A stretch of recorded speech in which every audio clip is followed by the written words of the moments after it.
Welcome, brothers and sisters, to Men Metal Mayhem, the podcast where the Brothers Men take a deep dive into the discographies of our favorite metal bands.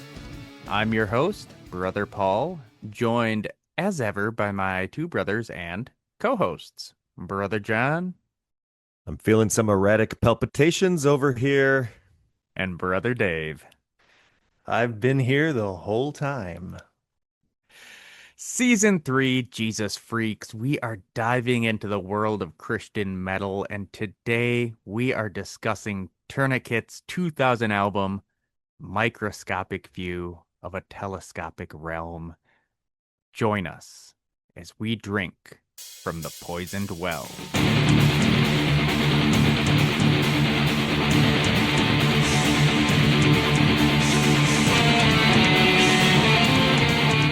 When crafting this season, I asked both of you co-hosts for formative Christian metal albums, and Brother Dave, this is what you brought to the table. So I am going to give you the floor to discuss your history with Tourniquet and why this one, Brother Dave.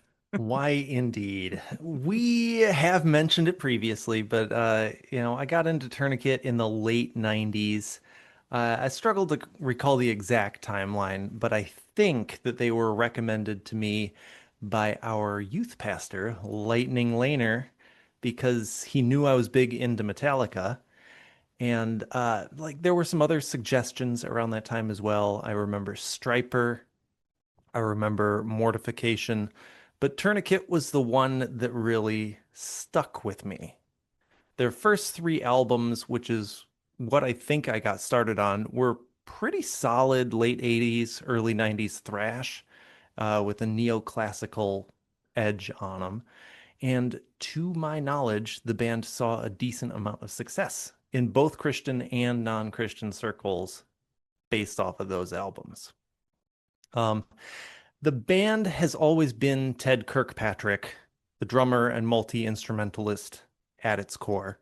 And after their third release, Pathogenic Ocular Dissonance, which is worth checking out if you like thrash, they had a series of lineup changes, and their sound started skewing towards hard rock rather than metal over kind of the two albums and a couple of EPs that followed. And I like that stuff, but when Microscopic View of a Telescopic Realm was about to come out, it was supposed to be a return to form, back to being like a metal band. And I was really zazzed for that. I got it shortly after it came out, and it was one of my most played albums for at least that year, probably for more. And I think that there were kind of two things that drew me in here. First, they were close enough to the evangelical orthodoxy that they were a guilt-free listen. The most subversive thing that they got into was their staunch support of animal rights, which was eye-opening for me. And I can probably credit Tourniquet, at least in part, for developing an interest in ethics and philosophy. And so they're probably also somewhat responsible for me studying those things in college and eventually deconstructing because of it. The second thing that stood out to me was that they are good musicians who were there to make music as well as praise the Lord. Most other Christian music was pretty boring. And even stuff like Newsboys, which I liked, it wasn't technical despite being good. And so as I moved away from country towards metal, Tourniquet sort of let me scratch that autistic need for something complex and heavy while also not drawing God's ire. That's why I chose this one. Wonderful. Well, let's turn to the year in metal.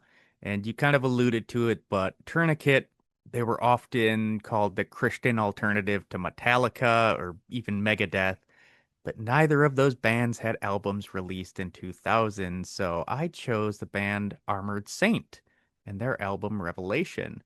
And they sit kind of in that same wheelhouse, but this one is more straightforward thrash influenced heavy metal than Tourniquet. And we'll kind of get into what Tourniquet does on their album. but I do definitely hear some underlying similarities. So let's get into the personnel who played on this. First off, it was released February 16th, 2000 via Metal Blade Records. So they're on a legit non-Christian metal label.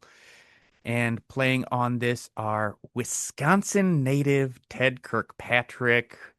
We knew his cousin worked at, was it Appleton Alliance, as a youth pastor associate of some type.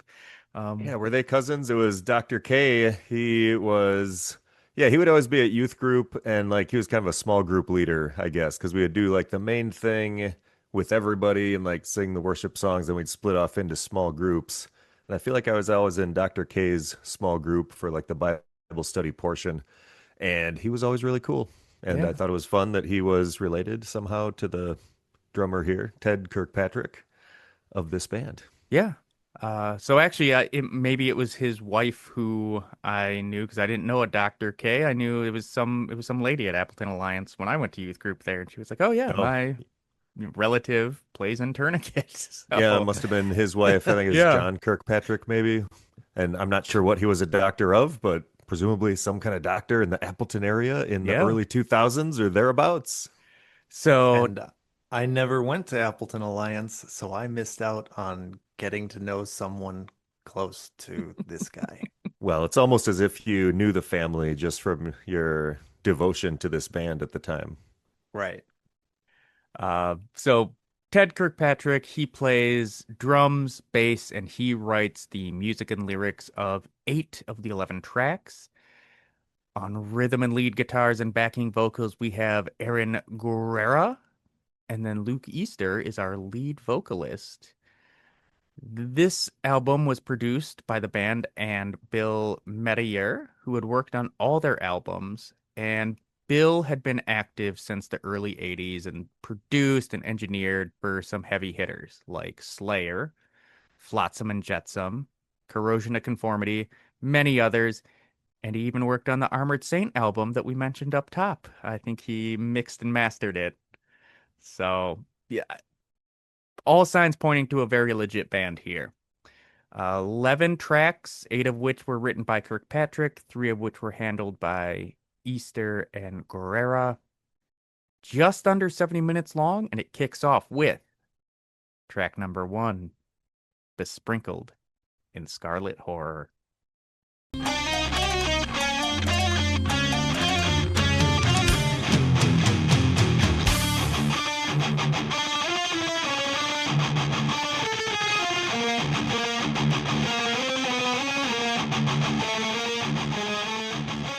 Brother Dave. This one's got I don't even know what instrument it is that's leading us in, kind of like a little beepy I think it's a MIDI whatever. organ. It could be. But then it we get kind of like sharp attacks from the guitar before that takes over and launches into a thrashy thing, but does it stay there? No. This song is all over the place, intentionally so. But was it a good idea? Um, I get the feeling that the intro sounded cooler in their heads than it did in reality, and we get some really awful drum tone on some of those toms. It's just kind of like this super dumb doo doo sounding thing, It's and so bad. I was like, what is going on here? I None of this is what I remembered this album being. Um, that said, once we get through the intro, I think the main riff is a lot of fun and they get a lot of life out of it. The next riffs that come after that, really nice. We get some nice classical inspiration in around 255. Though when they bring in the organ part, it starts to feel a little bit self-indulgent. We get some cool tremolo picking at 406. But then again, they like it's super clean and tight, but then they do the little drumstick hits and they speed it up.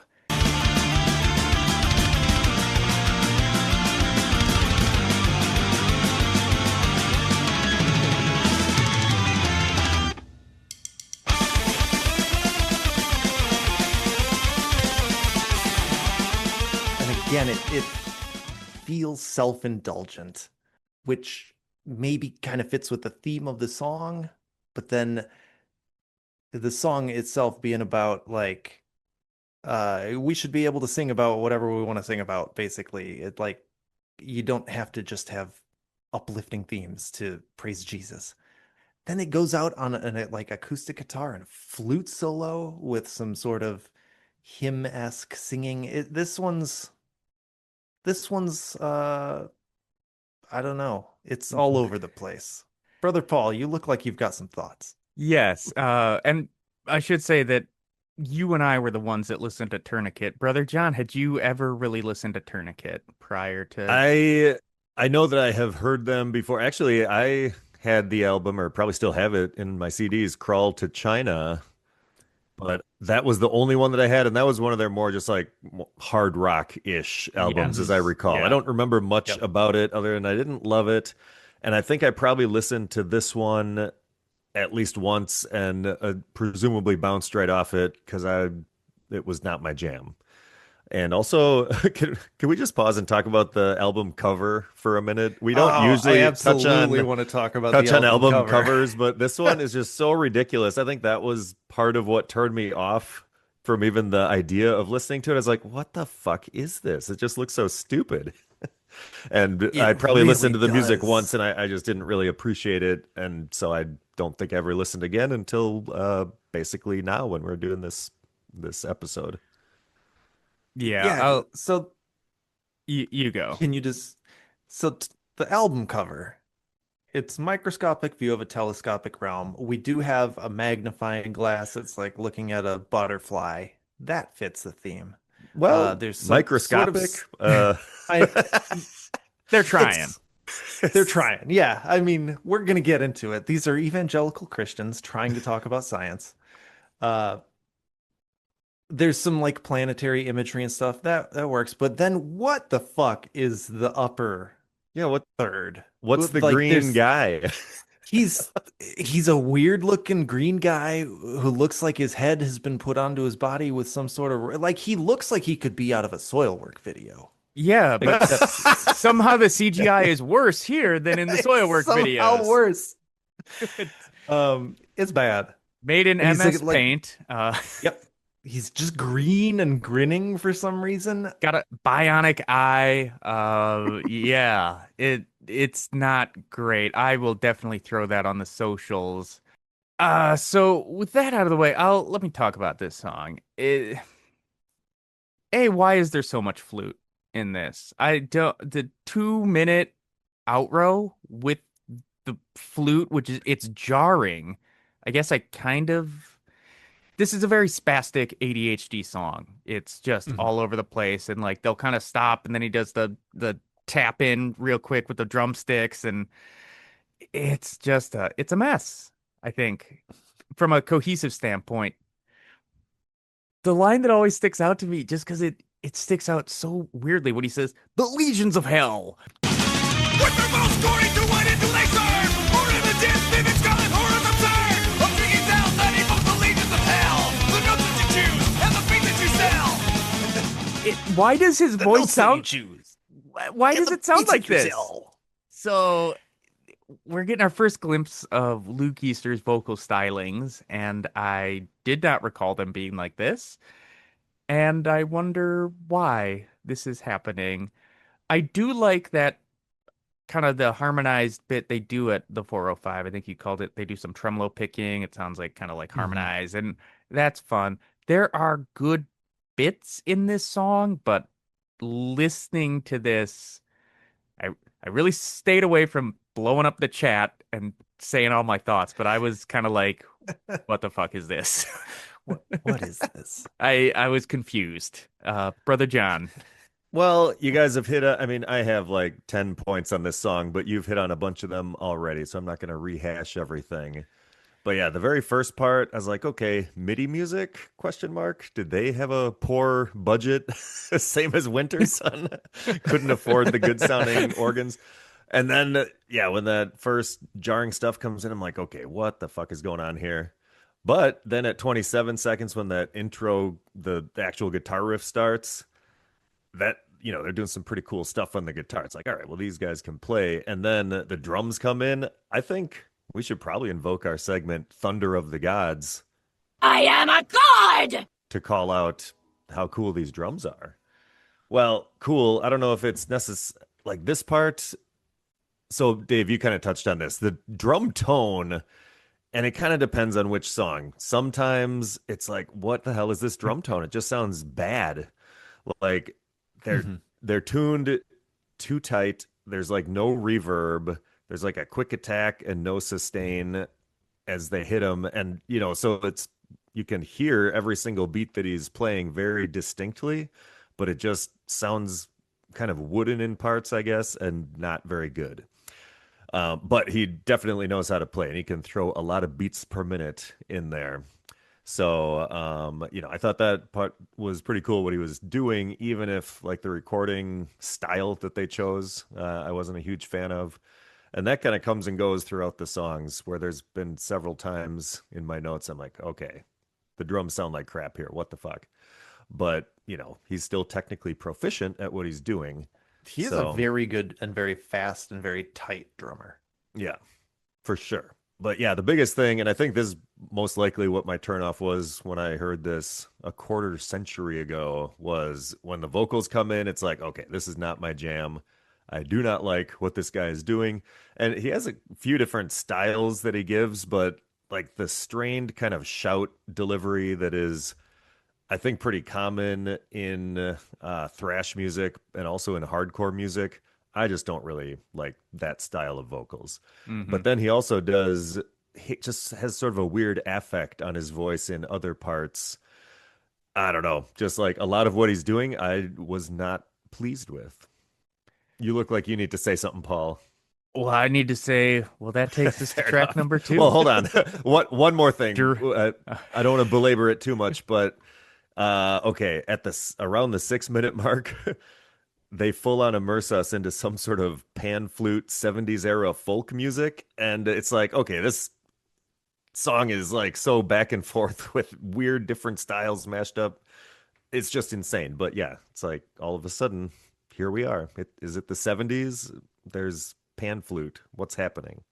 Okay, let's go on to track number 2. Track number 2, Drinking from the Poisoned Well. And the one thing I did send in the chat to you guys was the Tim Robinson sketch where he goes, "Don't do the voice." We gotta make that be a new segment, I think.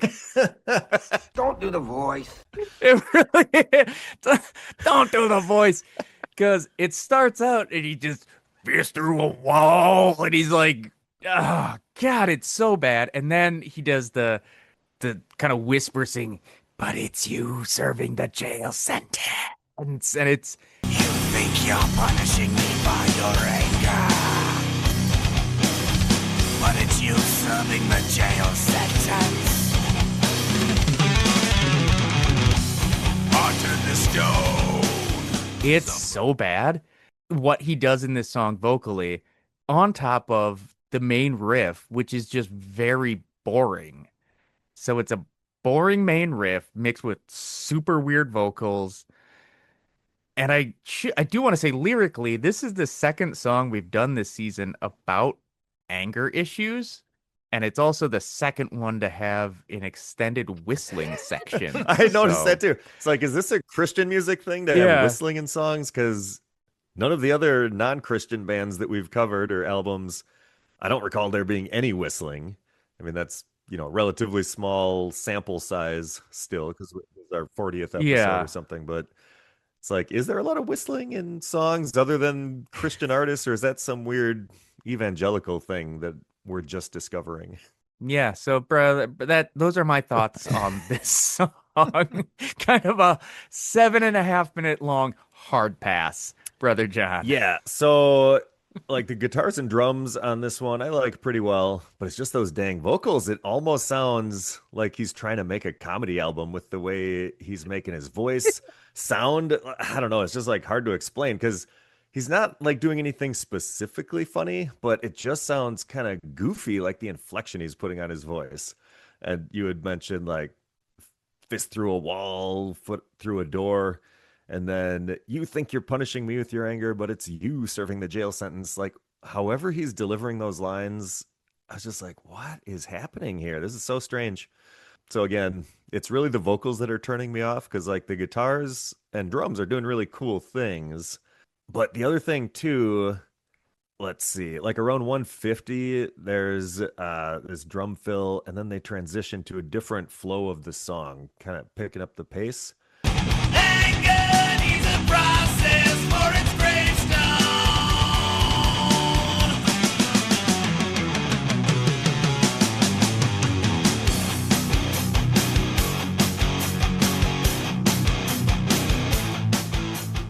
The song starts out pretty slow and plodding, like a deliberate kind of slow chugging rhythm, but then they really pick it up.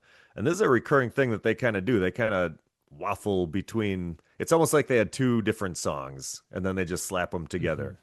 And so, Dave, I'm a little curious because you kind of at points have ragged on like metalcore for kind of doing that too, just like having these awkward, hard transitions.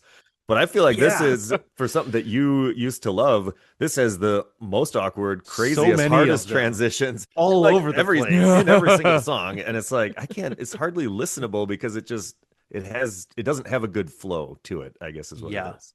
I completely agree with you. I don't remember there having been this many.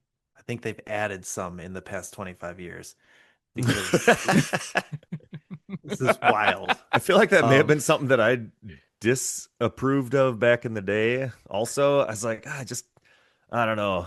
I don't like the songs didn't grip me and I didn't find them to be catchy because like they'd be doing something cool, but then they'd stop doing that. It's like, give me more of the cool thing you're doing. Like you had a good song going. Now you're just switching it up and it's completely different.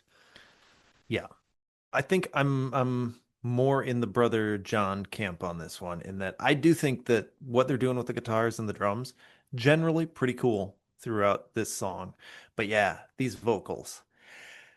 Whew, these vocals. I identified, I think, 6 different vocal styles that Mr. Easter uses. On the We've whole album or identified just in this one 6. song? Most on the whole album, but this one song shows up 5 of the 6.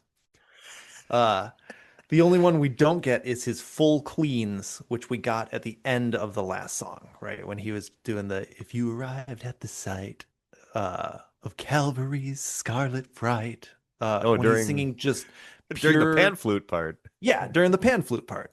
When he's singing just pure cleans, I think he's got a nice voice. It's not necessarily a metal voice, but I think, he's got good tone, he's got good control. It sounds nice. Then he puts mild grit on it. And you can hear that in the part where he says, "Broken before the one who understands." I think that Hell yeah. still sounds very good. I think his Agree. his hard rock voice is good. It's mostly clean with just a little bit of grit on there. Then he dials up the grit a little more, and this is where we start getting into some unfortunate territory. And I wonder if this was in your interview with Johann Reinholz, he defended Johann Leva, saying that he was trying new stuff with his voice, and it wasn't really it wasn't ready for release, but it's what they were doing at the time, basically. And I Yeah. wonder if that's what's happening here, is that Mr. Easter is a rock vocalist, and they were like, you got to be a metal vocalist. And so he was trying some stuff. He's got his heavy grit when the time has come to speak of many things, not shoes and ships and sealing wax, not cabbages and kings. But the way you're raging, Yeah. words and actions. So then immediately we get the whispers. So heavy grit, mildly cheesy.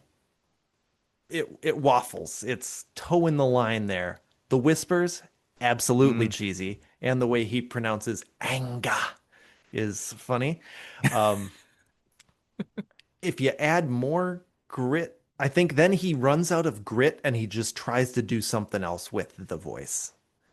and it fully flops, fully, completely flops, and it is jarring and it pulls you out of the song. And then lastly, he does the shouts, which Brother John mentioned. I think his shouts are kind of comparable to other thrash singers, and I don't I think they're didn't think that, particularly yeah, I didn't think that they cheesy. sounded like they were poorly done. I just don't like that style Yeah, of and singing. that's what I said here in my notes. Comparable to other thrash singers, not for me. Um, and so he's got, 50% of his vocals are okay to good, but 50% is not enough. That is a failing grade, my friend. One thing I'm just thinking of, like Metallica for being thrash, does not really employ those kind of vocals, those shouty vocals too much. And I feel like No. any other thrash that I've listened to that has those kind of vocals, I just didn't really like, which is maybe the main reason I never got too into thrash. Just never Yeah, liked the vocals very I much. think that's fair. They're kind of atonal, and I like some tone. So, yeah, this is Well, a song marred by the vocal performance.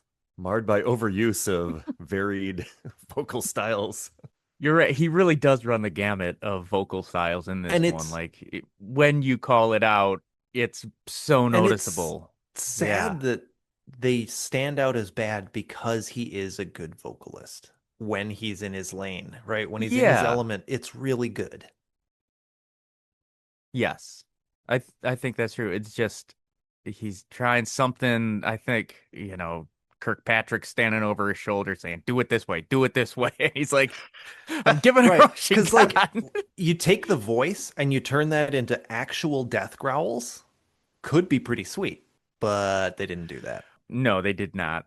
Let us move on to track number 3, the titular microscopic view of a telescopic realm, featuring Steve Rowe as a guest vocalist, and he is the mastermind behind the seminal Christian death metal band, Mortification, whose drummer was Jason Sherlock, who we know from our episode on Oh, nice. Board.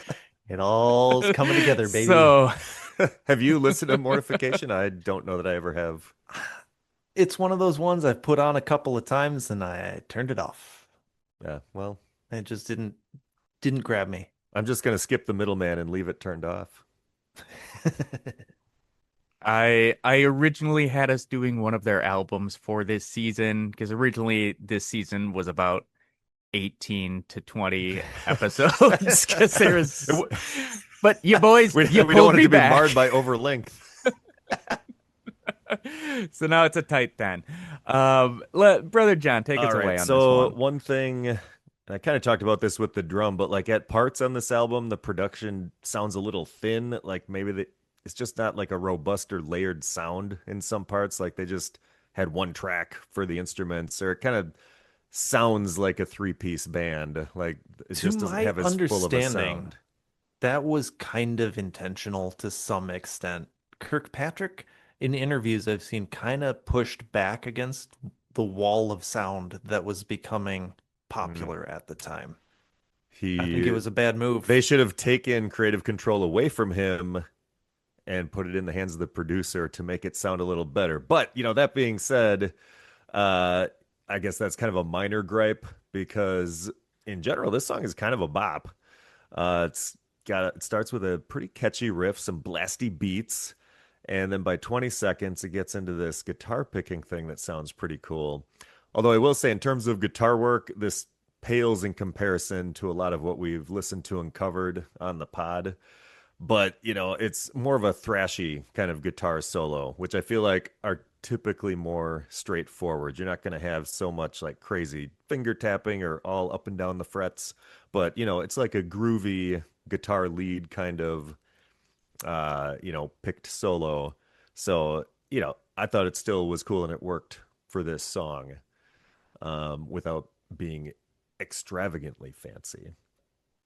Again, they do like a hard merge at 220. They'd have this hard merge into something completely different. And then at 235, the vocals Dipping their again. toes into like rap rock almost. And beauty sublime.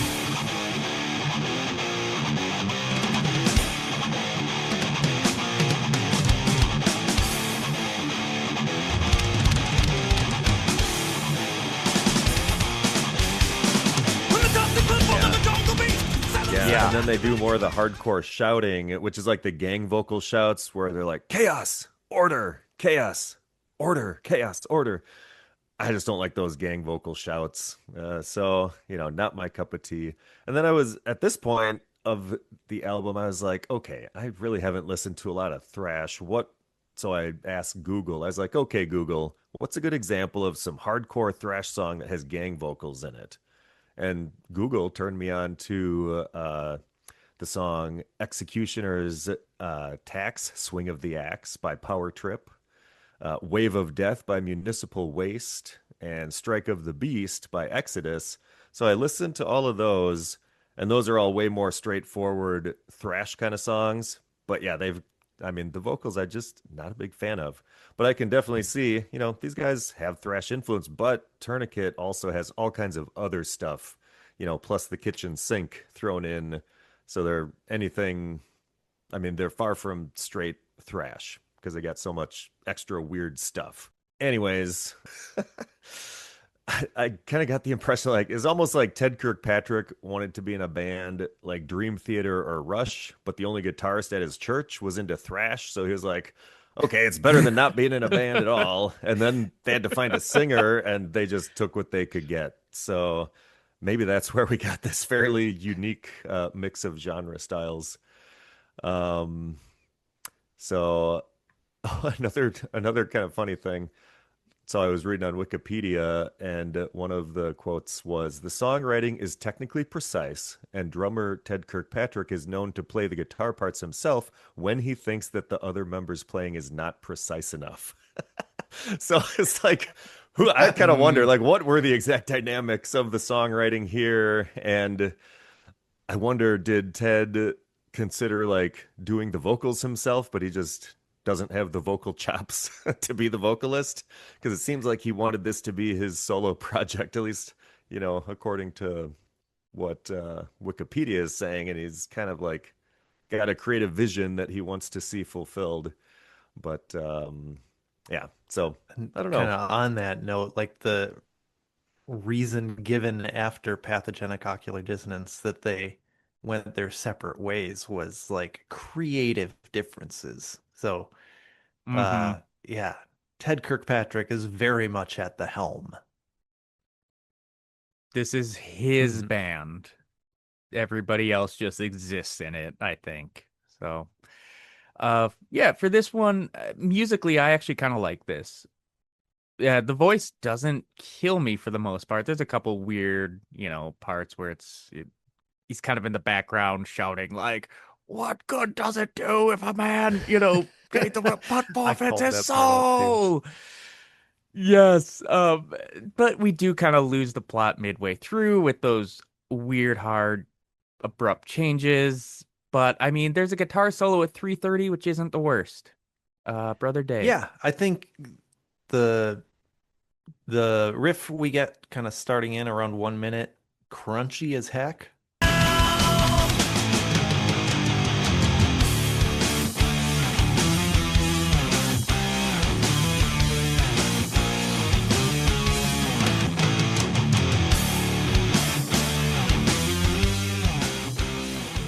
The music on this song overall is very good. We do get that hard tempo shift at 220, not great, but like each of the parts is good. Yeah, overall, I like this song. And I remember liking it back in the day, back when I hadn't really dived into the lyrics, and coming back to this as an atheist now. Oh boy, there's a lot going on in this song. I feel like there's more going on lyrically than there is musically here. And I think we should talk about that in a little segment I like to call Lyrical Tactics, Mental Gymnastics. Lyrical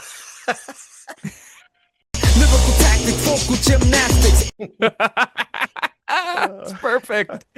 Oh, brother Dave, take us away, please. I've got a lot written here, so maybe I'd like to hear what I- you boys have to say first. Well, I also have a lot written, Okay. but Brother Paul, if you have a little written, why don't you go first? Yes. So this song lyrically is just it's peak evangelicalism.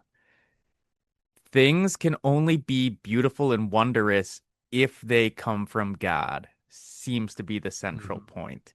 And then I also have written, quote, I don't understand, therefore God did it.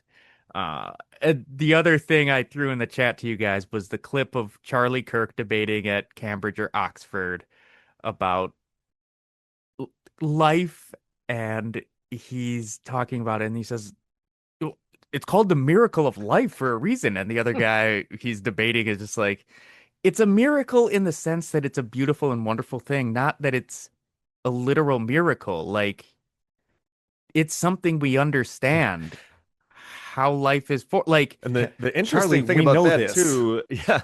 Well, and I'm not a scientist. I don't ever think too closely about these things, but the guy explained like, we're not creating new DNA when a person is conceived.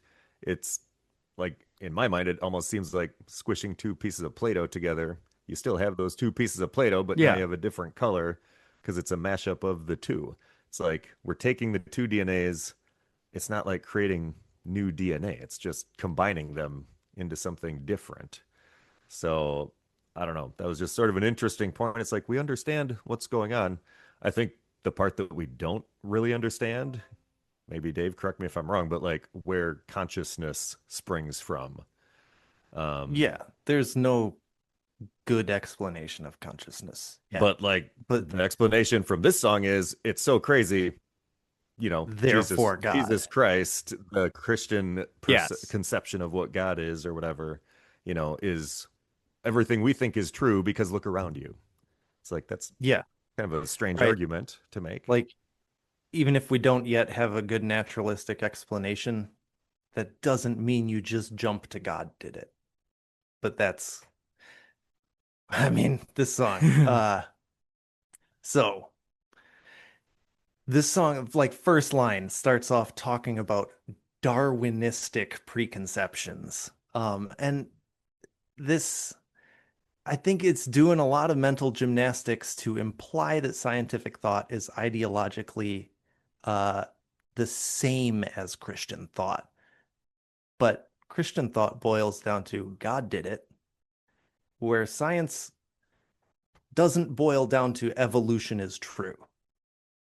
Science boils down to things are predictable and we can look at them and make theories out of that. And so, like, there's this conflation of these two types of thought being the same. We're off to a bad start in the first line. Then we get to the do you not gaze and wonder at how they became. Brother Paul, you called this one out. This implies, first of all, that non-Christians are incurious because you're kind of implying that they don't wonder how these things became, when that's a huge field of study. And that, yeah, beautiful things have to be supernatural. That's silly. Moving on in this song, what good will it be for a man if he gains the whole world yet forfeits his soul? Even if scientists are right and they do gain the whole world, they're still wrong because Christians still win because all those scientists go to hell. Yeah, God wills it. It's like a classic, also sort of conflation of evolution with science, which they do. Like, they lump so many ideas together in this song.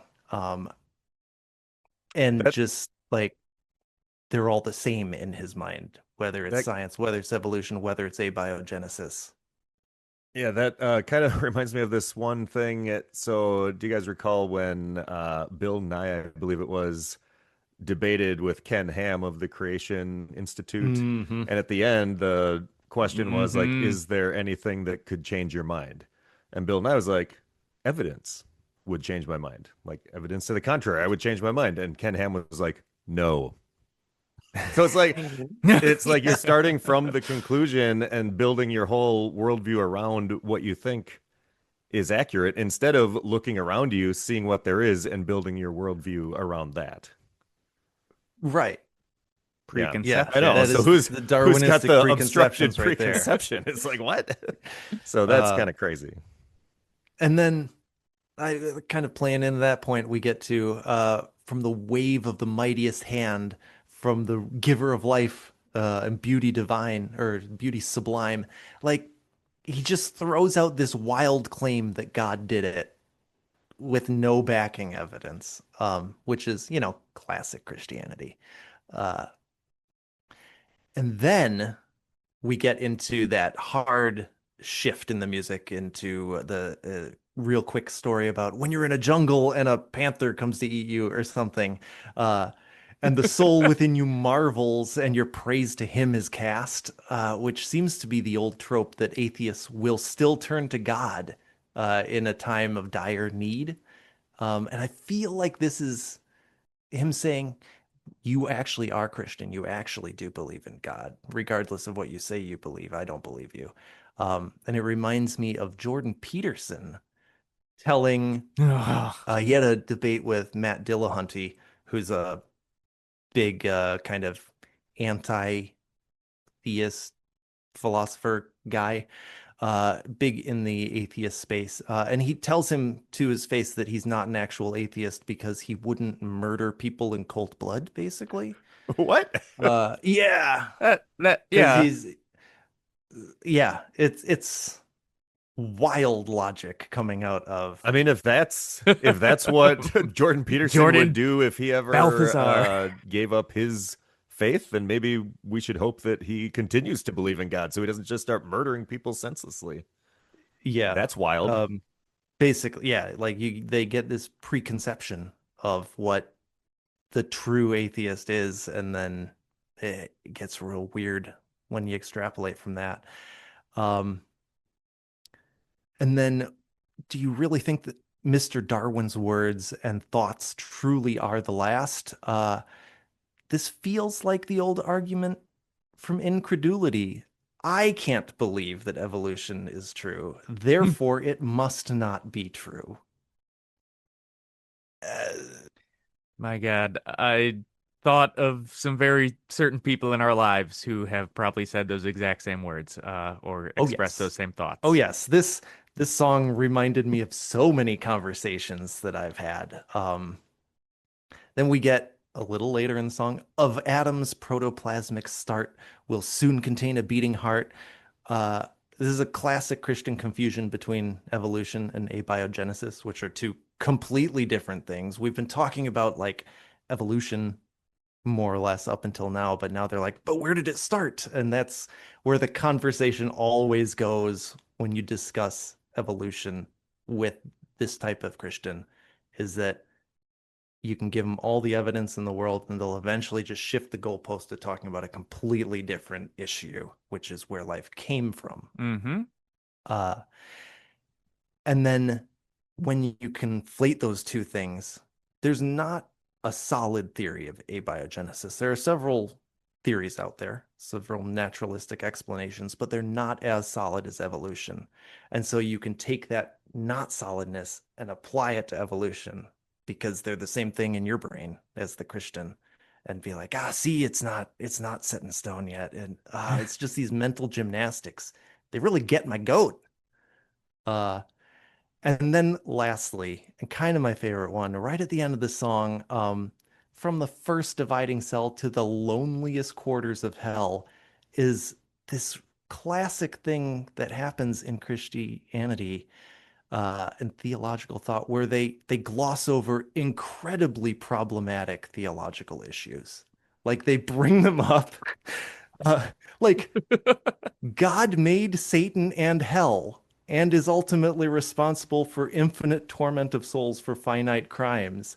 You've just mentioned that that's a thing, and then you just left it. Way to end the song.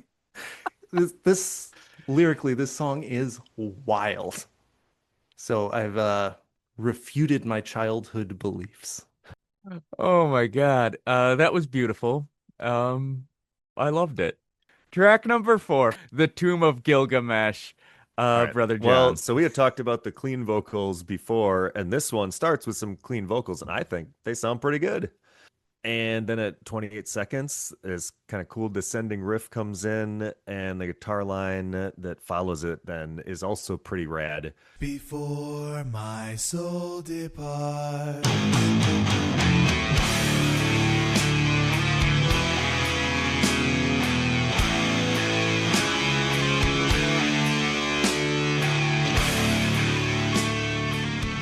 I think this is the guitar line that was kind of sticking in my head throughout the week because I just really appreciated this one. Nice tone on the guitars here, and it just sounds more full and awesome than some of the earlier stuff that I was griping about. So like the main melody on this one, catchy and nice. So another bop, perhaps. But then they kind of like have a good thing and they switch it up. And at a minute 30, they're picking up the pace into a different riff. Of course, they got to change it up whenever they're doing a song. Um, and then at 2:06, the verse vocals come in and it's that hardcore shouting style, which I don't like. So there's just all these weird merges. They had something that started really cool, and it's like craft a whole song with a through line of that instead of bouncing all over the place. You would have had magic, but I mean, it's just like got cool parts and then other stuff. But then there's another hard merge at 2:27 through 2:36 where it goes into this violin playing, but only for like 9 seconds, and then it starts. There's no transition, just a hard merge, and then it stops, and it's like what? It's just slapdash together. So, I mean, this might be my favorite song in the album so far, but I'd still have plenty of gripes about how they put it all together. And then the end again features some unnecessary drumming wankery. So, he loves to show off. Brother Dave? I think this song slaps actually, and the the hard shifts between parts I actually think work here more than they did. I did call out that little string section at 2:26, and I like that it's just 9 seconds of strings and then it goes back into like super punchy guitars. I think the guitar work is real good, stanky even in parts. Mm. And the neoclassical inspirations are front and center here. And I think that's one of the things that's best about this band when it hits right is like there's a lot of neoclassical power metal and there's kind of a lot of neoclassical kind of guitar wankery metal, but I can't really think of too much neoclassical like heavy metal or thrash. And so it is unique for what it is, and when it works really well. And I think this song pretty good, other than there is some more anti-intellectual raving with the so very wise in their own eyes. The world's great minds will one day find. I could do without that. But even the shouty vocals, I think, work better in this song than they do in other parts. So I've got very little bad to say about this song. Wait, Dave, can we just finish reading the line? Because it's so very wise in their own eyes. The world's great minds will one day find that for life they studied, worked, and pined, but in wisdom made by man alone, that a high IQ with low regard will be dethroned and from heaven barred. Yep. So, All those sorry for all scientists. your high IQ bullshit. You are barred from heaven, my friend. This is the way of things. Yeah. Do I love the a cappella intro? Not Oh, on that particularly. But point, then it does a and with my burden bury the weight of guilt I carry. Just say buried. Like you with my burden bury is not a phrase. No, I think he's saying, and with my burden, I want you to bury the weight of guilt I carry and lead me to the well of life before my soul departs. But then it's split weirdly over two lines. Well, That's music, baby. I guess. All right. He's a drummer. Yeah, It's the like, it doesn't syncopated matter. vocals, just like his rhythms, Yeah. all over the place. Yeah. Uh yeah, I don't particularly love the acapella intro, but the drum roll and guitar intro is pretty badass. The 145 section, I think musically it's fine, but the vocals drag it down. I think that's the kind of shouted, awkward, very frantic, chopped vocals that he does. The no, I so clearly see. Oh, you have murdered me. I really like when he does the descending riff at like 4 minutes and they have the clean vocals, the Mhm. wisdom calls from the like the descending riff there. That's a really cool section.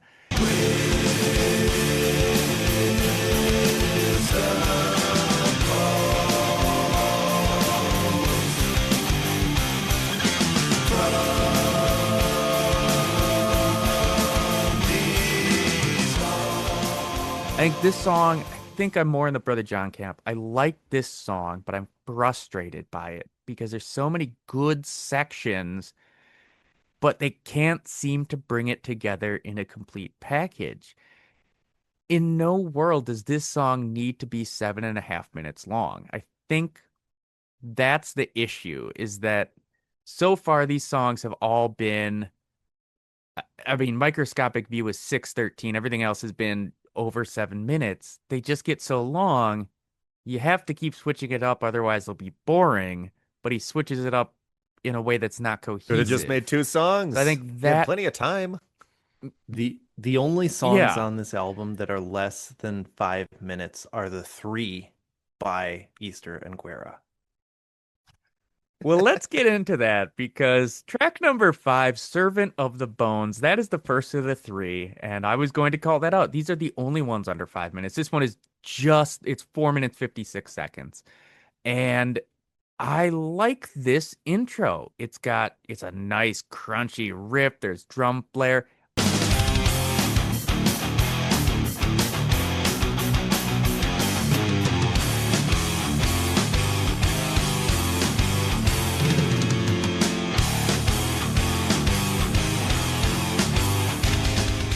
And I don't hate his voice on this one. I think it fits.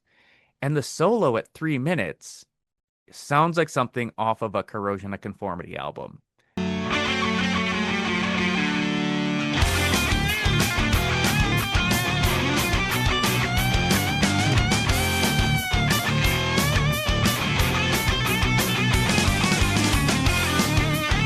And the whole vibe of this song is a lot more crunchy, southern tinged hard rock.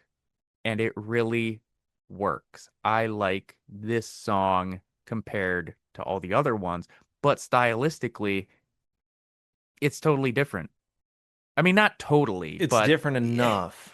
you it's different enough that you're like, okay, now we got kind of like a, COC inspired hard rock. And that's what their previous album was. That's what Crawl to China Mhm. was a more kind of grungy hard rock album. And it works for Easter's voice. It works for Guerra's guitar. Mr. Patrick, or Mr. Kirkpatrick, I should say, seems to be the one that's taken them in a different direction. So I like this one. It's got some good feel to it. Brother Dave. Yeah, it's broody, it's slower paced, it's groovy. I feel like we haven't had as much groove on the previous albums as we get, or previous songs as we get here. Um, we still do get some fun musical stuff in the chorus. It's like alternating 8/8 and 6/8, which gives it kind of this 7/4 feel, which I really enjoy. My summary of this song was, unlike the Kirkpatrick songs that are jam-packed with questionable decisions, this one gets a little repetitive by the end. Um, and so I think this one probably could have been 4 minutes rather than five, and it would have been just tighter. Yes. But yeah, it's good and it has some modicum of focus. Or Dave, could it have benefited from some wild, hard merges into something completely different peppered throughout? It could have also done with some rampant anti-intellectualism. Oh, they skipped that part for this one. Hell But they yeah. do say in the chorus, burn me once, shame on you. Burn me twice, shame on me. And I can never hear that general phrase without thinking of George W. Bush. Fool me once, shame on you. Fool me twice. Well, the point is, you're not going to fool me again. Shouldn't have messed with Texas. Exactly.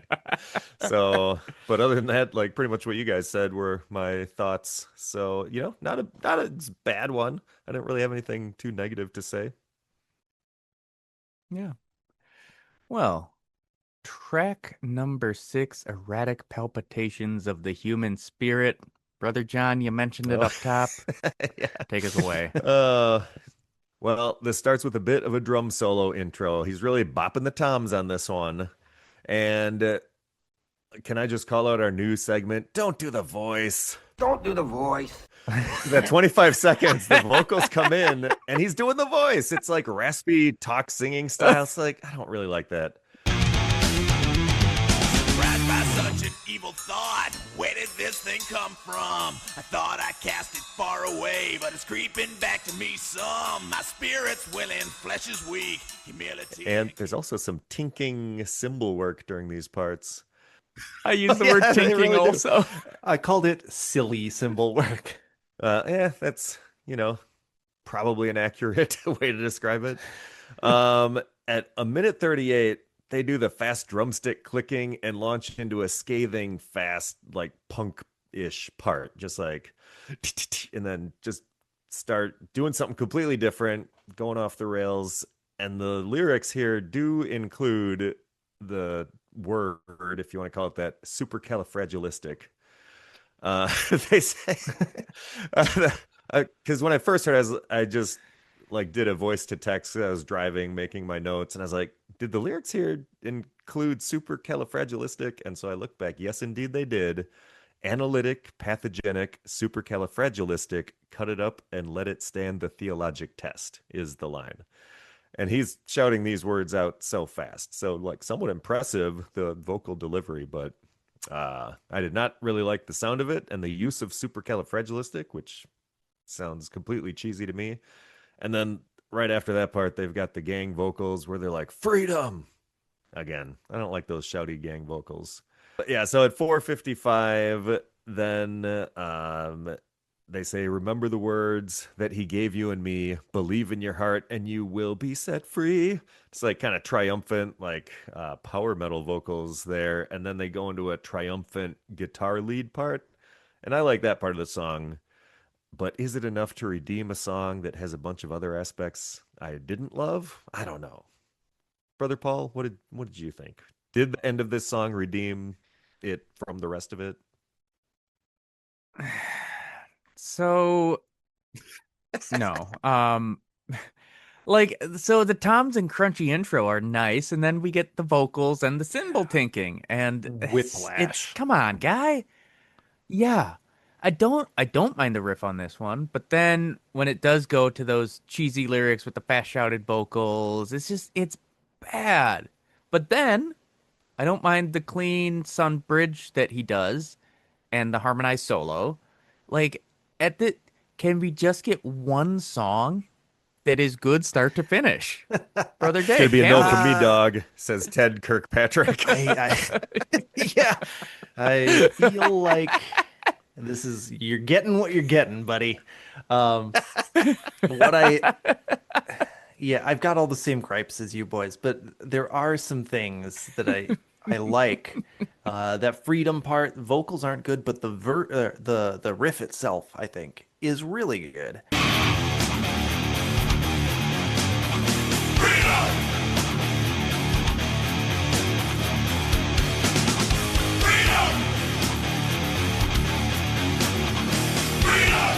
And it adds some extra tension with extra beats at the end of each phrase that kind of keep you guessing. I like that. At 4:18, we get a really good Easter delivery with the "Seek not your life from any other" part, where he's doing peak Easter in, He's in his element. Um, but then, Brother John, you called out these lyrics at the end, and I feel like this is another just like theological choice that they've made. When it seems life is a miserable place to be, remember the words that he gave you and me. Believe in your heart and you will be set free. This is completely unhelpful advice for someone who is living a miserable existence. And it's just Mm. like, what? Is this supposed to be inspirational? Because it's not. For some people, Just I feel like, like that does work though. Um, I some know people that for who are me, hopeless, they just need something to believe in. And if they find this and believe in this, then, I feel like it has worked. I know for me, who was in college and was severely depressed and who knew this song, life was miserable. And then it's just telling me, believe harder. And it seems kind of like maybe this is supposed to be offering freedom to a non-believer or something, but like to someone who believes, I felt like this kind of theology was actively harmful. Yeah, I guess I'm thinking more of a Um, situation of someone whose life is in complete shambles and they're making a lot of bad choices and they find religion and kind of straighten their life out because they're believing in a higher power and it helps them get through it and change their life. Mhm. That's where it can be helpful. But yes, what you're saying, 100%, it's just sort of a empty platitude that means nothing and delivers nothing. yeah, when you are a Christian and you are having a really shitty time and you're told to just pray and believe and be a good Christian, and you do that and it doesn't Yeah, work, that's a you problem. that, Get good. yeah, that Well, really makes it really makes it feel like it's like, well, why I am doing everything I'm supposed to be doing, but yet this depression or this struggle I have is not changing, and it makes you feel like a Mhm. failure and like worthless, and it's demoralizing, and it just breaks you down. And it have you really considered that God sucks. is somewhat like a stoplight where sometimes he'll say yes and Oh, sometimes he'll get the say fuck out of no and here. sometimes he'll say wait? Think about that, Paul. I will think about that as we move on to track number 7. Look at that glorious segue. It's to track number 7, Martyr's Pose, which is the second of the three Easter Guerrera songs. And is this the one that is good start to finish? We get a real good intro for the first minute. I really like it. And then it shifts. And we're back into more grungy hard rock territory. And I think the verses are fine musically, but I'll say it. I really like this chorus. I think it works. I really enjoy this one. Rocket out, tears stream from your eyes. Shooting anguish, look up at the sky. Then its arms outstretched in a southbound yellow, your defensive stance. Your martyr's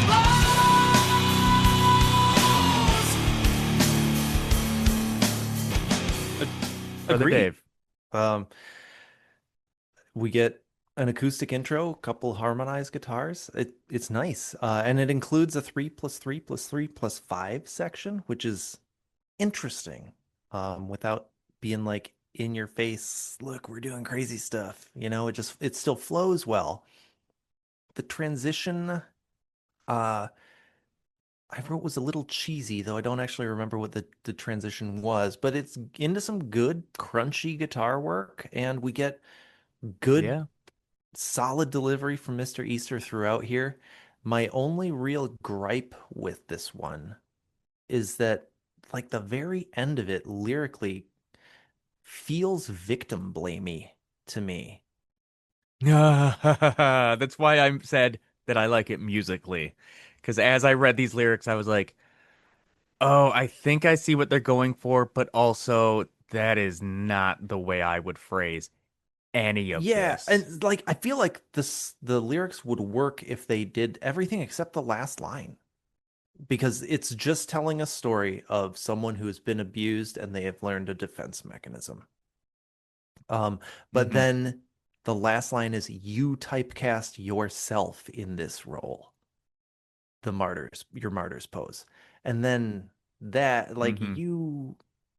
you adopted the martyr's pose as a defense mechanism. Whether or not that's working for you now that you're an adult is like a full different song. Yeah. Yeah. That really cast a negative light lyrically on this song for me. I was like, oh boy. But musically, yeah, I'm here for it. Yeah. Brother John? Yeah, well, I have hardly any notes written on this one, so I think it maybe just didn't stick out to me positively or negatively. But I do say that I like that acoustic guitar intro, and then when the intro is over, like about 105, they do this hard merge, and I don't know if this is what you're saying with the transition, but it sounded to me like a drumstick tapping on the guitar strings is like an interesting sound they were doing, like with a bass line playing under it.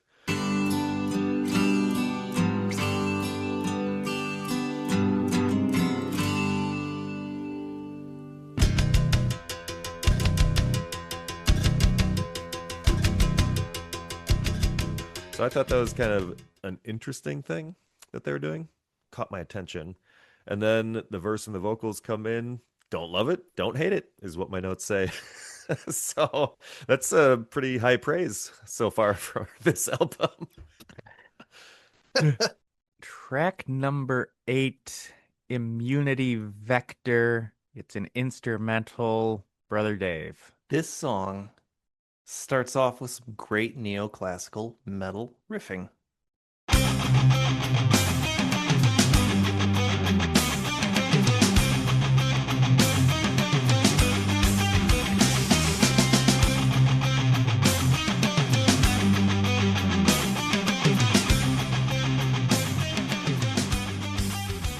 And it launches into a punk beat, which isn't my fave.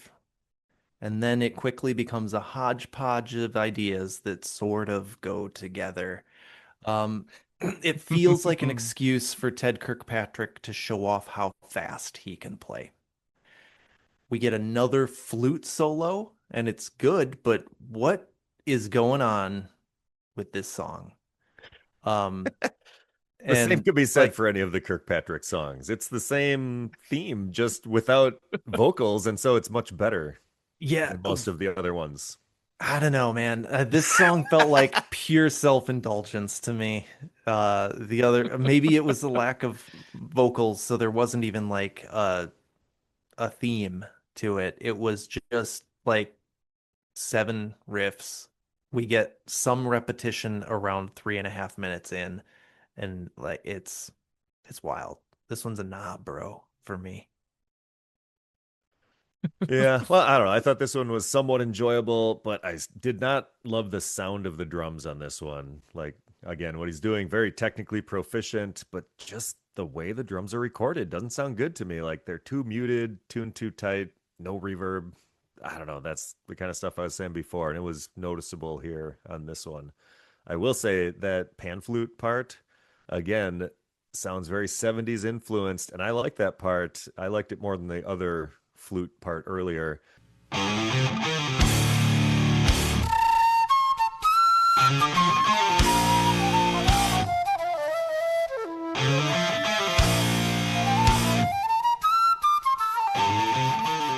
this one kind of reminded me of that scene in Anchorman where he's playing the flute in the restaurant and like walking across the tables and stuff.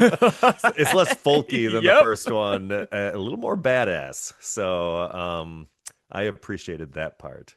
And there's also like, I don't know, it's probably like a minute and 20 seconds. So starting at about a minute and 20 seconds for the next minute plus, there's like an extended drum solo where he's just showing off his chops. So, again, do we really need all these drum solos? Maybe. I don't know.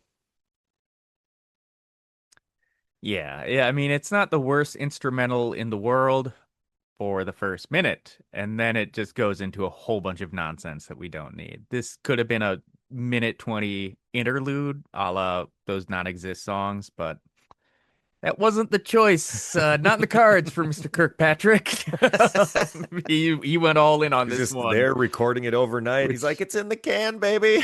yeah. Producer's like, whatever, we'll just leave it on. Yeah. So track number 9, Indulgence by Proxy. If you hadn't done the voice, I would have. Okay, good. Well, Brother John, take us So away. this one at the beginning, I was like, this sounds like something. And I think I put my finger on it that it is reminiscent of some stuff that System of a Down does in a couple of their songs.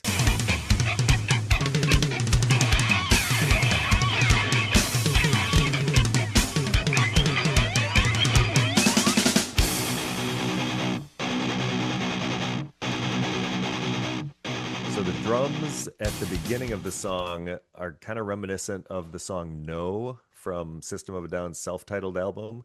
And then there's guitars at 30 seconds here that remind me a little bit of the part from the song Sweet Pea at 10 seconds, also from System of a Down. Not like a one-to-one copy, but it has similar vibes. So like on the one hand, that's good because I like System of a Down.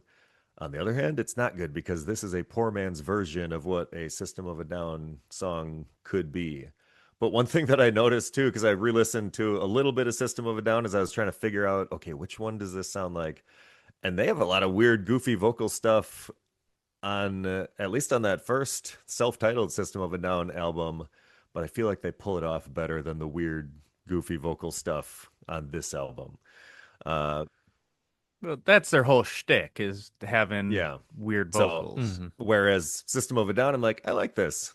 When I hear the weird stuff here, I say, I don't like this. And again, I want to call out our new segment, Don't Do the Voice. Don't do the voice.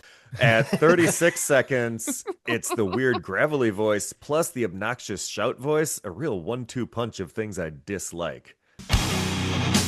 Parameters set far too narrow. Pavement turns to broken gravel. 10 commandments become suggestions. My honest line starts to unravel.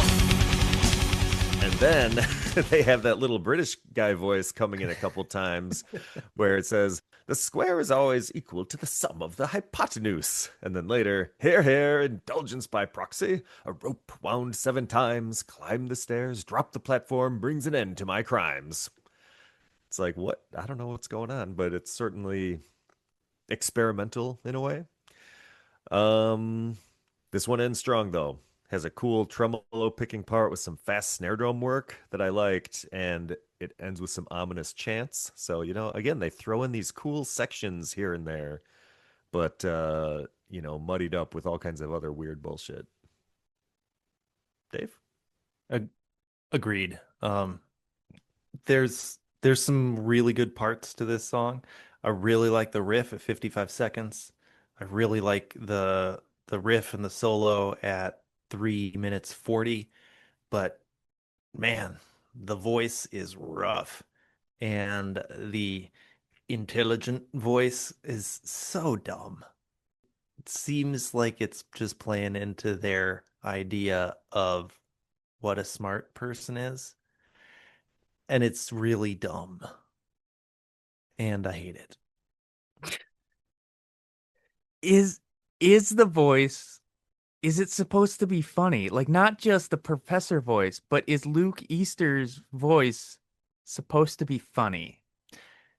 I don't think so. But this is something that I need to give our Do you- parents credit for, or at least our mom, because I do remember at one point I was listening to this album and she walked in and heard his vocals and laughed. At the time, I didn't really understand why. I hadn't developed a sense of what good Yeah. vocals were. And I was like, no, he's supposed to sound cool. And then I think she tried to play it off as, oh, I was laughing at something else, but I knew. I was laughing with you, not Yeah. at you. When there was but one set of footprints When I in the carried sand, you because you that is died when I laughing. laughed at you. Oh, yeah, I mean the chugging riff and the drumming are on point in this one. Yeah, the 340, 350-ish mark. There's like a big strummed guitar solo over the drums. It's like interesting and cool.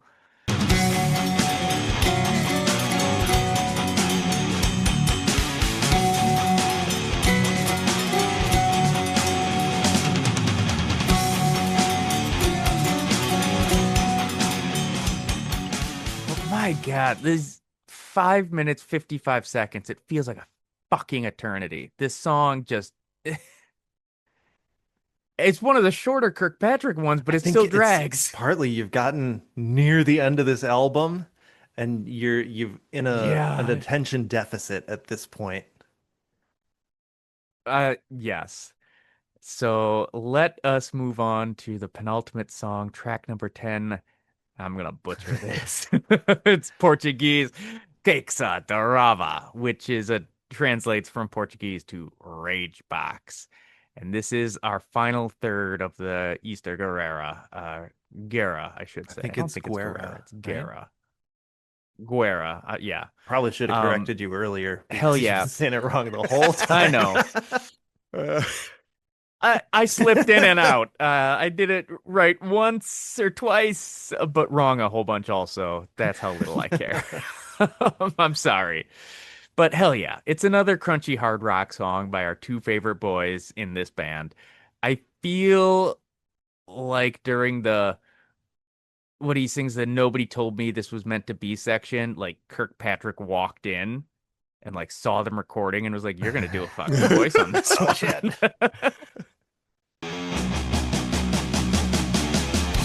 Nobody told me this was meant to be a contest of popularity for supremacy. Why do you think you're better? Yeah, he holds a gun to Easter's and says, "Do the voice." Sorry, Ted, I'll do don't make it. me do the voice. And, and then the song just kind of it weirdly fades out and ends, but it's I I like it for the most part. It's fine. But it also seems to be a thinly veiled diss track to their old singer. You think it's specifically at him? He mentioned something about 6 years, which was when this was released, it was 6 years since their old singer. Uh-oh. Yeah, 6 years and counting. Why don't you let go of your rage? And I was like, Yeah. is this about their old singer? Like, I don't know, Brother I Dave. do not know either. The line that stood out to me on this one was, "Don't greet me with a kiss. This relationship doesn't need that twist," which I think could have actually been a hilarious joke if Protestant Christianity didn't have the relationship with the LGBT community that it does have, right? Like if you knew that this line was coming from someone who was pro LGBT, I think it's a pretty funny line. But then Mm-hmm. you think, I don't think these guys have a statement on this, but what do I know about evangelicals? It feels like just mild homophobia for no point. And then that's sad. But do you think, well, maybe, but I mean, like, obviously, Judas kissing Jesus is like signifying that it's a betrayal or whatever, but maybe it's the Yes. double entendre they're going for. Yeah, like, because I feel like maybe it's just making a Judas reference, but like that twist feels like, I don't know, it feels gay to me. Yeah. I don't know. Well- Maybe I'm reading too much into it, but other than the voice and maybe some homophobia, and the fade out was funny. Song's fine. Yeah. Well, I Yeah. thought this one, at least it started out as kind of an upbeat thrash number. And then my immediate thought was, okay, well, that's how it's starting. Where is it going to head? And at 1:45, it does take a hard turn from peppy thrash to sort of a mournful and slow drum and guitar solo interlude for like the next 30 seconds. But then it's back to peppy power thrash. But then by 2:58, they go into a sort of doomy stoner rock groove part, which I like that.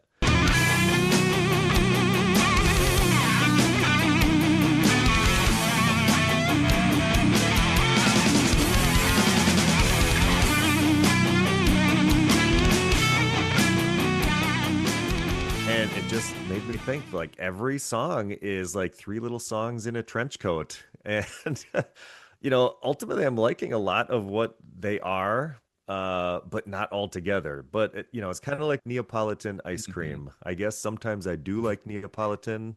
So maybe there's something to be said for writing all their songs that way. But like usually I'm not going to get Neapolitan, like once in a while. Yeah, But don't just give get me three every different song. ice creams. Yeah, And then you exactly. can eat the one you want to Then eat. you can mix and match however you want. But, they made everything a Neapolitan on this album, and that was a wrong stylistic choice. Which brings us to the end of the album. Track 11, The Skeezix Dilemma, Part 2, parentheses, The Improbable Testimony of the Pipsawa. Brother Dave, take us home. This is part 2 of the Skeezix Dilemma, which was off of, I believe, Pathogenic Ocular Dissonance was the final track there, and was a song that used this. Skeezix is like a character from Uncle Wiggily, which is like this children's book series from the early 1900s, like the 1910s and 20s. And the Skeezix was a troublemaker in that. And I guess there was some board game version of it where the Skeezix was on Space 109. I think that comes up in here, or maybe in the original one. But the first song was like a metaphor for child abuse, and it was a very serious song. And this song, I think, is a continuation of that theme, but I really don't understand what it is trying to say. So I felt like I just needed to explain the title. The Pipsawa is like Skeezix's buddy, who also causes mischief. All that to say, that's what the title means, but I don't really know what this song is about. We get musically a string intro, some acoustic guitars. We get the song truly starts around a minute 40, and it's with a mostly 5/8 riff. It's a pretty cool riff. Gets thrashier as time goes on. We get some shouted vocals, which are passable, but I wish they could be, we've decided Luke Easter is not that kind of vocalist. We get the line at 450, 446, set the battle of ages, with a weird echo on it. Just a bizarre choice that's kind of come out of nowhere. There are a lot of parts of this song that sometimes flow, but a lot of the time it's just completely new sections, like we've been saying the whole time, and it's like 9 minutes long or something. And I feel like this one, more than some of the other songs, feels like a bunch of disconnected vignettes. We come back at the end at 7:41, back into the kind of main riff, but it's in a more triumphant way because God has finally won, obviously. But more than triumphant, it feels punk.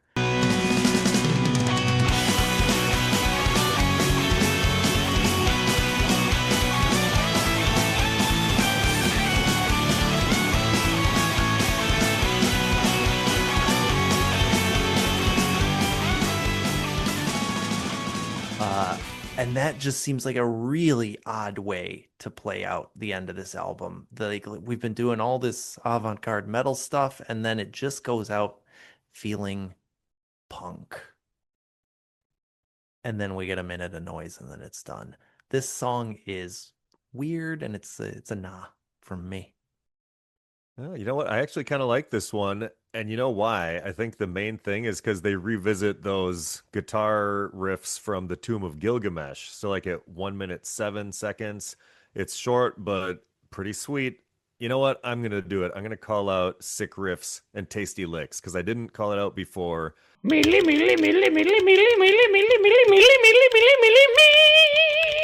But I like this guitar line. So we got to drop it in. And this is a great time to do it. At 107, they've got that they do. It's pretty sweet. It's a good riff.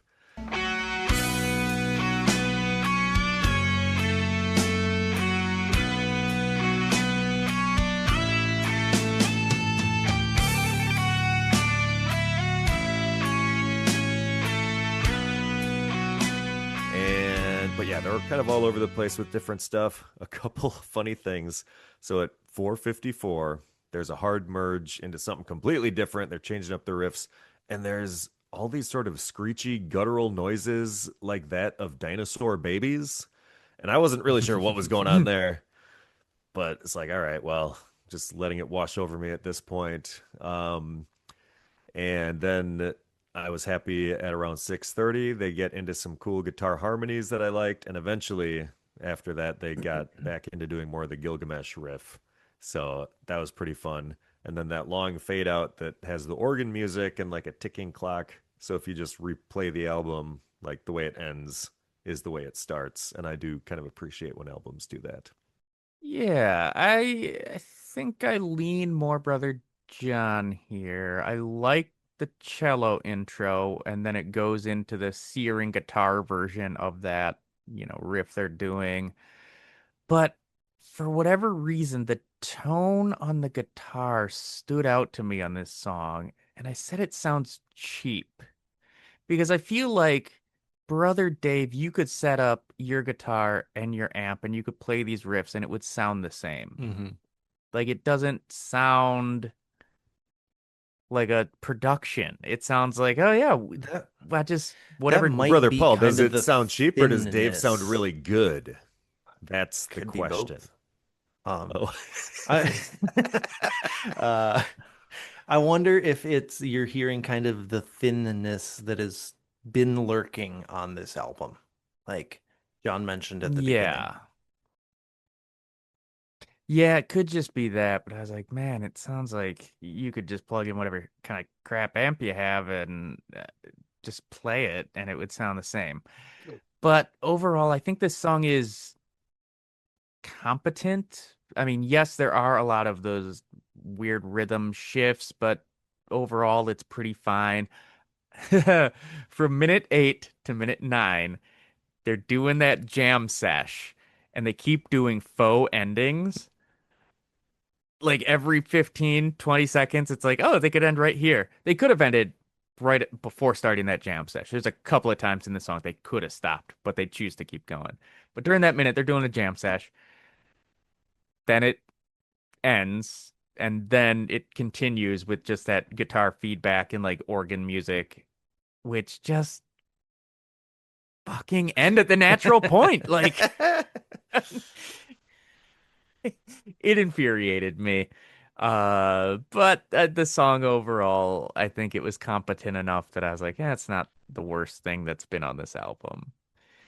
And on that, stellar note, let's kick it over to our resident rankings expert, All right, Brother you John. Jesus freaks. Our final segment is Bop or Flop, where we decide, does the album slap or is it crap? We have honed our patented 6-tier ranking system, going from 6 all the way down to 1. Of course, we have the bops, a perfect 6, unassailable. God has truly shined his divine light on this album. A 5, like to stand on that thing, a banger we could easily listen to again and again. Or a 4, that's doable. A very solid album, worth checking out. Of course, there are also the flops. A 3, it lacks zazz. A 2, sorry, it's not my cup of tea. And a 1 belongs in a garbage can. Wow. So this is kind of hard for me. Like I said, a lot of what they're doing, I do like. The instrumentation, like technically very well done. It's the songwriting, I think, that is lacking primarily. Well, and the vocals. But like I said before, it's like Neapolitan ice cream. They got 3 things jammed together in every song, at least 3, sometimes more. And sometimes that's nice, but for the most part, only once in a while. I like things to be a little bit more straightforward with a better flow instead of giving me whiplash going back and forth. So there's that. I think another part of what I disliked on this was just it boils down to me not being a huge fan of thrash, generally speaking. Like if they were doing the same kind of thing and kind of jerking around with all different styles, but it was primarily melodeath leaning, I think I would be way more into it just because I generally like that style more. But then there's the vocals too. That kind of ruins it for me. Even if it would have been melodeath, but with these vocals, I'd be like, what is happening? So, it's just sort of you get a mixed bag. There's some good stuff in here. You can see like how good it probably could be if it was more what I wanted. I can see that, but that's not what they chose to do. So, we're stuck with we're going to play the hand we're dealt here. We're stuck with what we've been given. Uh, so I mean, and you got to take the good with the bad. So on first listen, the bad definitely overshadowed everything, and I was like, I never need to listen to this again. But ultimately, I'm glad I did because I did find some good musical stuff on this album.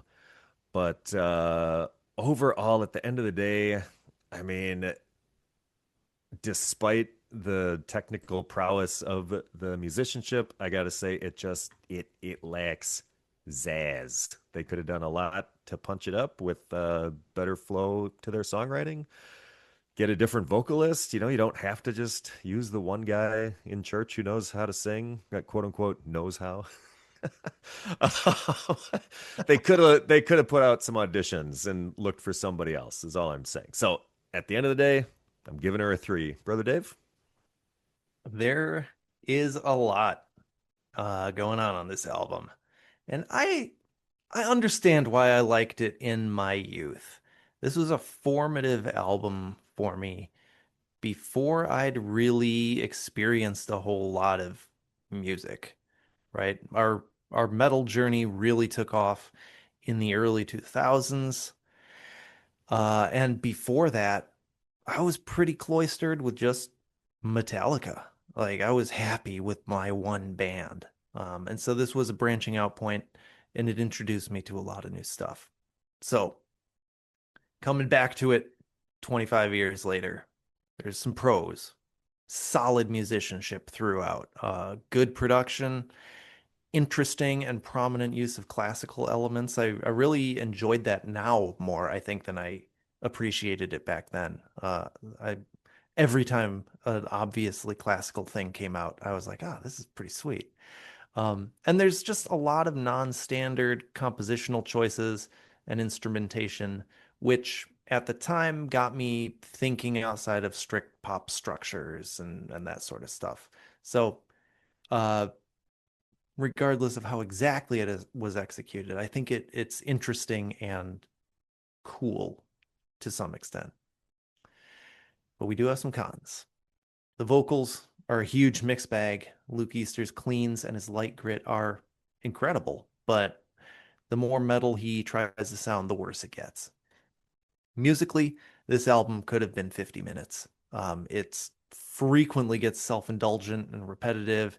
Those constant feel changes are just jarring, and it really feels like the producer should have been telling Ted Kirkpatrick no more often. And finally, good Lord, it is preachy. And it's not preachy in a way that makes you think. It's just like a surface level way that appeals to people who already drank the Kool-Aid. It's not great. So, altogether, I feel like this album has the confidence of a talented, older, middle-class white evangelical man. There are some good things here, but once you don't agree with what they're trying to do or say, it becomes insufferable really quickly. And I'm going to have to give this one a 3.5. It lacks zazz. This is a frustrating album. It feels like a textbook example of vision exceeding ability and or just self-indulgence taking over. It feels like Kirkpatrick wants to make kind of sprawling, progressive, narrative-driven songs, but he maybe lacks the skill to make them cohesive. There are some truly baffling decisions here that derail just whole sections of the album. The extended flute interludes, the clunky transitions, the vocal stylings. Looking at what I did like on this album, I definitely preferred the songs by Easter and Guerra, which leaned more grungy hard rock, which is essentially what their previous album, Crawl to China, was.